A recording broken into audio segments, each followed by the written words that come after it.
Once upon a time a girl named Cinderella lived with her stepmother and two stepsisters.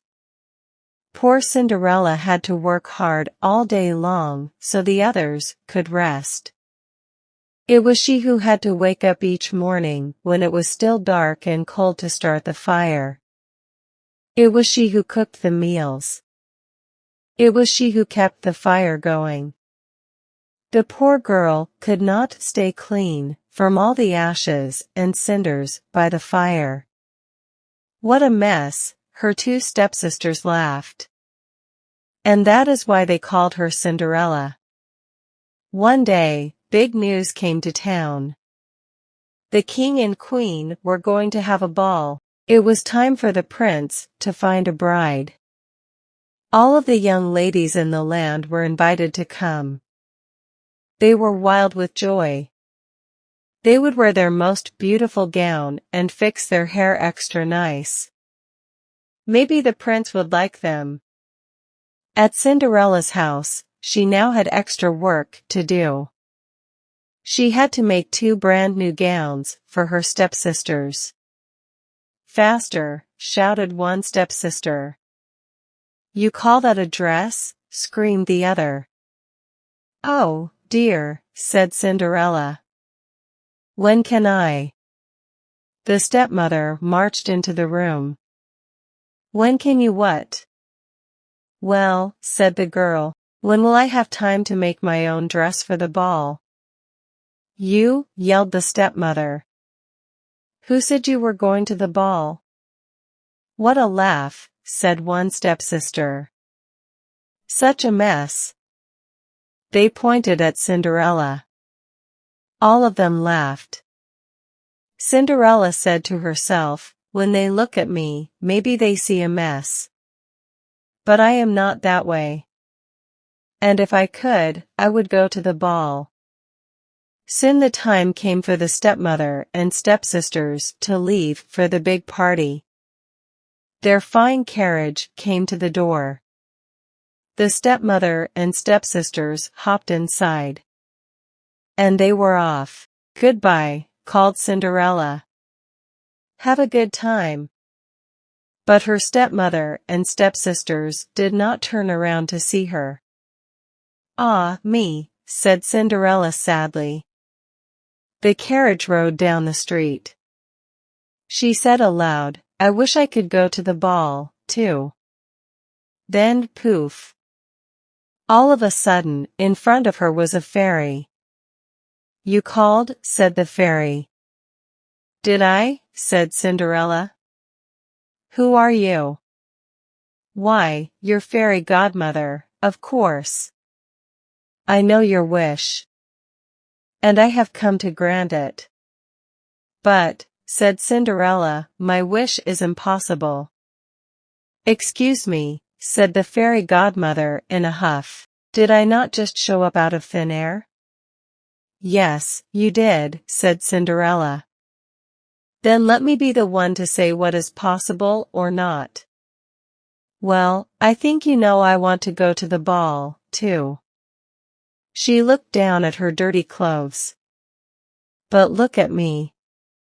You do look a bit of a mess, child, said the fairy godmother. Even if I had something nice to wear, said the girl, I would have no way to get there. Dear me, all of that is possible, said the fairy. With that, she tapped her wand on Cinderella's head. At once, Cinderella was all clean. She was dressed in a beautiful blue gown. Her hair was set up high on her head inside a golden band. This is wonderful, said Cinderella. Who said I was done? Said the fairy godmother. She tapped her wand again. At once, a beautiful carriage came to be, with a driver and 4 white horses. Am I dreaming? Said Cinderella, looking around her. It is as real can be, said the fairy godmother. But there is one thing you must know. What is that? All of this lasts only to midnight. Tonight, at the stroke of midnight, it will all be over. Everything will go back to how it was before. Then I must be sure to leave the ball before midnight, said Cinderella. Good idea, said the fairy godmother. She stepped back. My work is done. And with that, the fairy godmother was gone. Cinderella looked around her. Did that even happen? But there she stood in a fine gown, and with a golden band in her hair. And there were her driver and 4 horses before her, waiting. Coming? Called the driver. She stepped into the carriage. And they were off. Over at the ball, the prince did not know what to think. Why do you have that sad look on your face? The queen said to her son. Look around you. You could not ask for finer maidens than these. I know, mother, said the prince. Yet he knew something was wrong. He had met many of the young women. Yet after he said hello, one by one, he could find nothing more to say. Look. Someone pointed to the front door. Who is that? All heads turned. Who was that lovely maiden stepping down the stairs? She held her head tall and looked as if she belonged. But no one knew her. There is something about her, said the prince to himself. I will ask her to dance. And he walked over to Cinderella. Have we met? Said the prince. I am pleased to meet you now, said Cinderella with a bow. I feel as if I know you, said the prince. But of course, that is impossible. Many things are possible, said Cinderella, if you wish them to be true. The prince felt a leap in his heart. He and Cinderella danced. When the song was over, they danced again. And then they danced again, and yet again. Soon the other maidens at the ball grew jealous. Why is he dancing all the time with her? They said. How rude. But all the prince could see was Cinderella.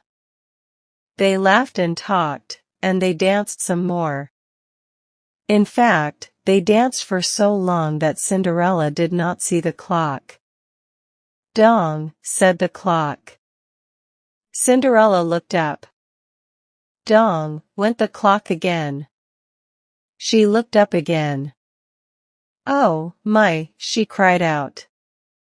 It is almost midnight.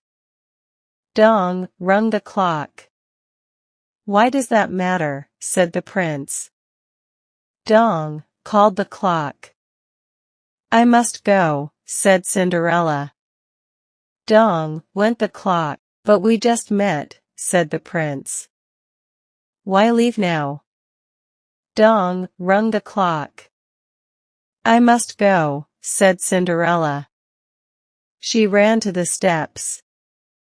Dong, said the clock. I cannot hear you, said the prince. The clock is too loud. Dong, rung the clock.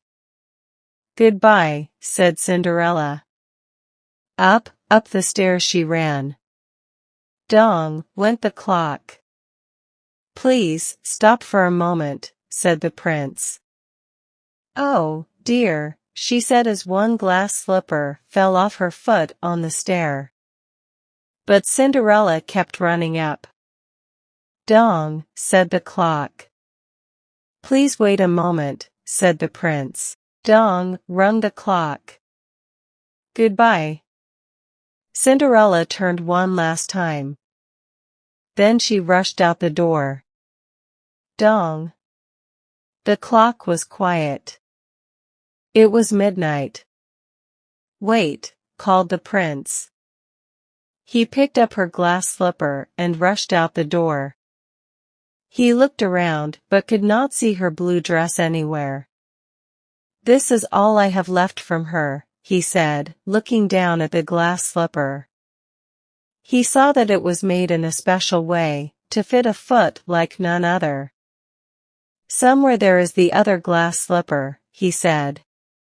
And when I find it, I will find her, too. Then I will ask her to be my bride. From hut to hut, from house to house, went the prince. One young woman after another tried to fit her foot inside the glass slipper. But none could fit. And so the prince moved on. At last the prince came to Cinderella's house.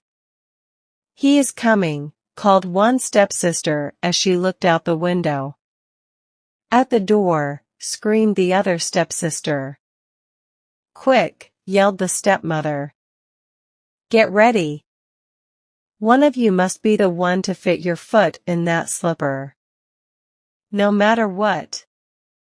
The prince knocked. The stepmother flew open the door. "Come in," she said. "I have two lovely daughters for you to see." The first stepsister tried to place her foot in the glass slipper. She tried hard, but it just would not fit. Then the second stepsister tried to fit her foot inside. She tried and tried with all her might, too. But no dice. "Are there no other young women in the house?" said the prince. "None," said the stepmother. "Then I must go," said the prince. "Maybe there is one more," said Cinderella, stepping into the room. "I thought you said there were no other young women here," said the prince. "None who matter," said the stepmother in a hiss. "Come here," said the prince. Cinderella stepped up to him. The prince got down on one knee and tried the glass slipper on her foot. It fit perfectly. Then, from her pocket, Cinderella took out something. It was the other glass slipper. "I knew it," he cried. "You are the one." "What?" shouted a stepsister.